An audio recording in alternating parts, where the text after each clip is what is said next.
think my personal habit is that I listen to music all day long. I just listen to music all the time, and I always have, and that's probably the one thing, and it is a habit, and it's a passion, it's an absolute love, but that's the one thing I would say would be my personal habit that has contributed to my success, if you could say I was successful, which I guess I probably am in some ways, yeah. Artists, I think, and the creating of art across all forms of work, from sculpture to painting to printmaking to the written word to dance and music, architecture.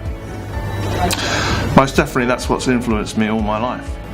My sculpture tutor when I was studying sculpture, who basically told me to never make anything unless I utterly had belief in it. Even the experiments, you had to believe in your experiment. And then a person called Jill Sinclair, who I worked for about 7.5, 8 years at ZTT Perfect Songs, ZTT Records and Perfect Songs. Jill ran the company. She was Trevor Horn's wife. Trevor Horn, the record producer. And Jill and Trevor, we used to have A&R meetings around a big white table in the ZTT office. And Jill used to sometimes go, "That's the best thing I've heard. We've got to make that work." My best advice, I think, to everybody who's in the kind of media industries is to don't be shy of connecting with people.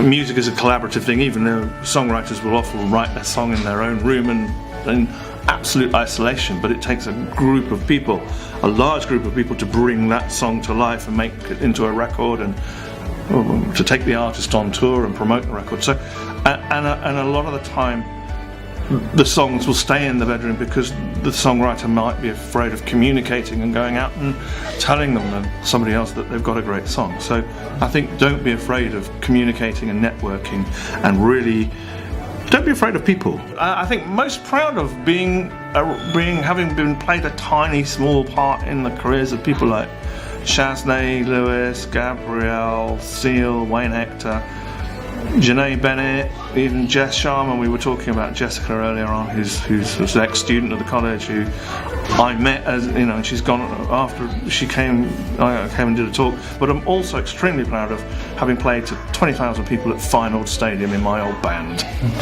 and that was an amazing concert.